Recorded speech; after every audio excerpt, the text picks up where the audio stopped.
Hi, I'm Estelle. I was born in a crazy family in New York. Please like and subscribe. My Mexican mom was so proud of her language that she never wanted to learn better English. Dad would say mean things with a smile to fool her all the time, and I hated it. Wow, this stew tastes like mud. What did you do to it, you insane woman? Dad? What you telling me? Do you like? Mi contento. As a kid, I never had the courage to tell Mom what a jerk he was, because I knew she'd be sad. But every time he did that and smirked at me, I knew that Mom would soon catch on to his words, and it would end bad. And over time, Mom learned more English from her neighbor friend, and she realized that all these years, Dad had just been giving her hatred. Their fights got bigger, and one day when I was in the 7th grade, Mom finally decided she wanted a divorce. When I had to choose a parent, of course I chose Mom. We took off to Mexico that same night. Mom, are we going to Grandma's? Oh, mi amor. Grandma moved away a long time ago, but we have a new loving family here. A new family? The cab stopped at a huge mansion and a strange man ran towards us and hugged Mom. He also said something to me, but I didn't get a word. Mom then took me to her room, and it was all ready for me. Mom, what's going on? Who's this man? As Mom started telling her secrets one by one, I kept sinking deeper into the bed. That's Carlos, and he used to be my boyfriend long ago. If your grandma hadn't forced me to marry your dad, we would have been a big, happy family already. And you know what? He has a son your age, Matthew. What was I just hearing? Mom, I left my school, my friends, my whole life in New York for you. And you created your own family here and didn't even tell me about it? How could you keep all this from me? She kept explaining, but I just asked her to leave the room and slammed my door hard. It was so much to take in, and I just wanted to cry.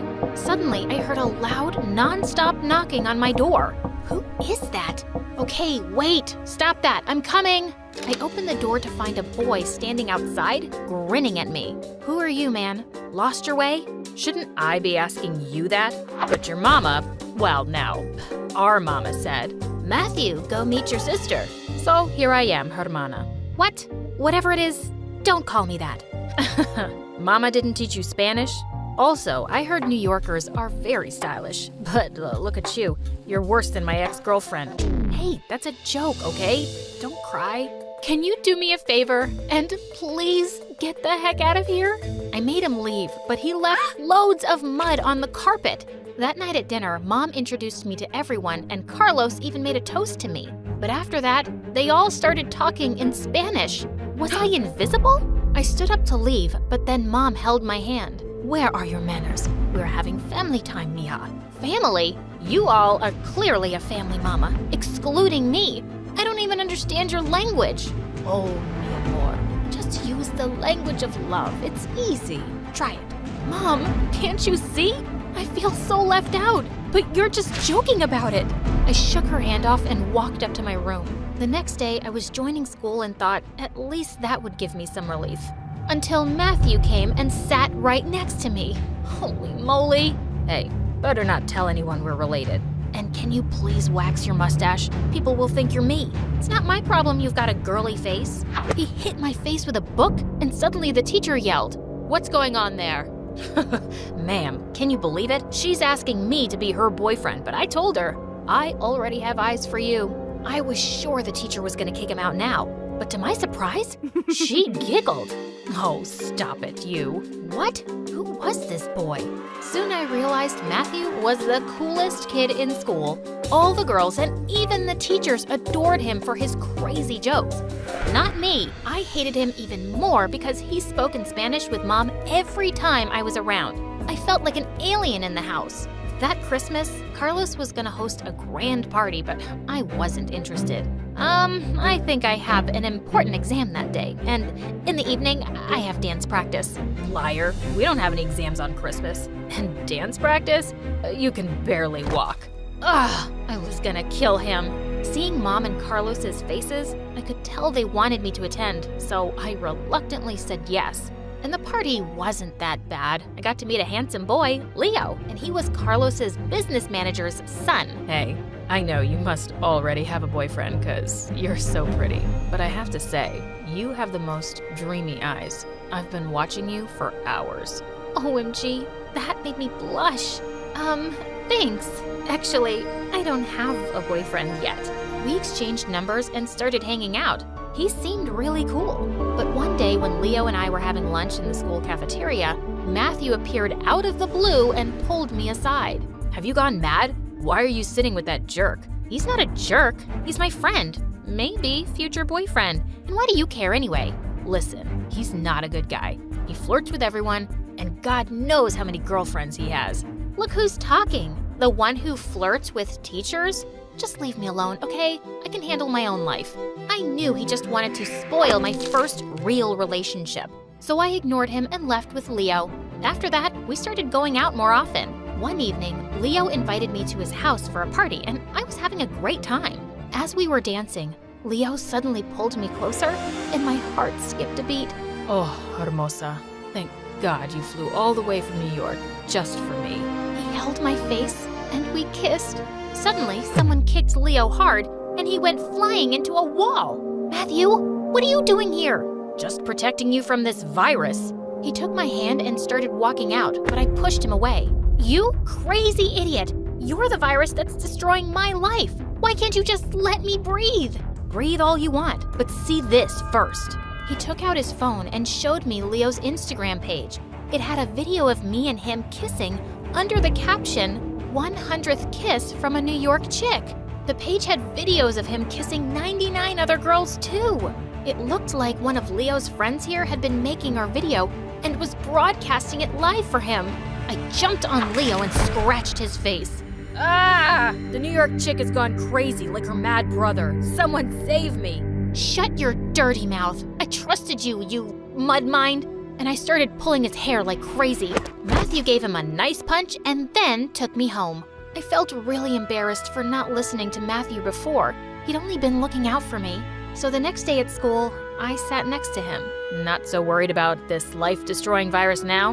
Yeah, I realized it's better to have him as a friend than an enemy. I thanked him for the night before, and he just laughed and hit my face with a book again. As days passed, we became good friends. I also decided to talk to Carlos and Mom and apologize for being so neglectful, but they surprised me instead. Princesa, we have some exciting news for you. See, mija, your 15th birthday is coming, and here in Mexico, we call it quinceañera. It's a grand family party. You'll love it, but why do you want to do this for me? You know, after I've been, well, not so nice. 'Cause we're family, estúpida. And you're no less than Matthew to me. I want to do this for my daughter. I felt so stupid for not seeing this before. These people really cared about me, just like the family I'd always wanted. On the day of the party, I could already hear music and people laughing and talking as I got ready. I walked out all dressed in their traditional way, and everyone clapped for me. Just then Matthew barged into the room looking mad. Stop the party, Papa. This girl doesn't deserve any of this love and attention. What? Matthew, calm down. Estelle is your nothing. She's my nothing, Papa. What's gotten into you, man? I was horrified when I saw what he had in his hand.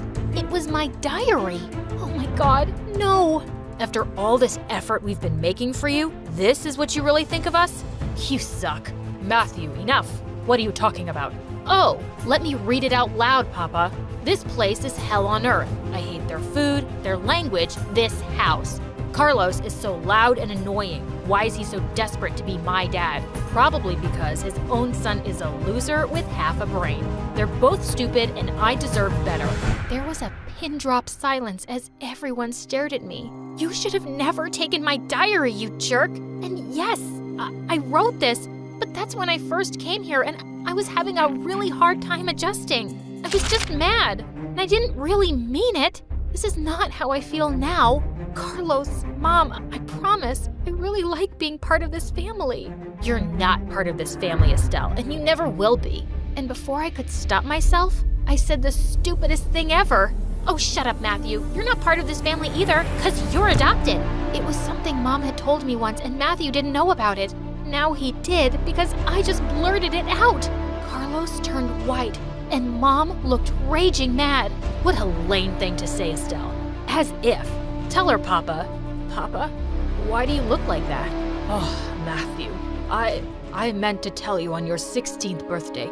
I promised I was going to, son. Matthew looked stunned. Carlos walked over to him, but suddenly he just pushed him aside and ran out. Carlos went after him, while Mom turned to me. I raised you better than this, Estelle, but it seems you're more like your dad, hurting good people for no reason, hurting your family. I'm so disappointed in you. Party's over, everyone. As the guests started leaving, I ran to my room in tears. I felt terrible. Even if Matthew had read my diary, I'd done something 10 times worse. And the next day, I was back to being the alien of the house. Nobody was talking to me, and I deserved it. Matthew wouldn't even look at me in school. Anytime I went near him, he walked the other way. I tried for days to make it up to him. One evening, I sneaked into his room, finished his history paper, and left it on his desk. When he came home, he took one look at it, tore it up, and threw it in the trash. Then I had an idea for a gift that I was sure to make him forgive me. I used all my savings to get him a signed basketball from his favorite player. But when I looked into his room later, I was horrified to find him slashing it with a paper cutter. Oh my God, what are you doing? This was signed by— I don't care. I just want you to stop doing things for me and stay out of my face. How do I make you believe that I'm really sorry, Matthew? I'll say it in Spanish. Lo siento mucho. There's nothing you can ever say or do that will make things okay. Now please, get lost. It just looked like things were ruined between us for good. But one evening, I was walking a few blocks away from our house when I saw two boys wearing masks drag Matthew into an alley and start beating him up. I charged at them while screaming, and with the baseball bat I had, I hit one of the boys straight in the knee, while the other one ran away. As he fell down, I pulled his mask off. Leo, don't you dare touch my brother again, estúpida.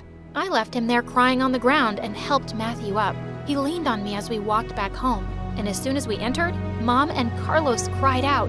Oh my God, what happened? Papa, I'm fine, really, thanks to Estelle. But why were you going around with a baseball bat anyway? I've been following you everywhere for days, Matthew. Leo came up to me a week ago and said he would do something to make you pay for exposing him at his party. I knew you wouldn't really listen to me, so I had to do something. I couldn't let you get hurt. I've done a pretty good job of that myself. Suddenly, Carlos stepped forward and hugged me. Mi amor, you saved my son today, and I want to forget everything else. I know you didn't mean those things. And I'm okay about knowing about the adoption, Estelle. It came as a shock, but Dad and I have talked a lot about it since, and I'm fine. It doesn't really change anything. You don't always have to be related to be family. I understand that now, and I'm so happy Mom brought me to you guys. I'm sorry about everything. And Carlos, you're the dad every girl wants to have. I love you. Carlos had tears and hugged me. Mom did too. Don't forget me.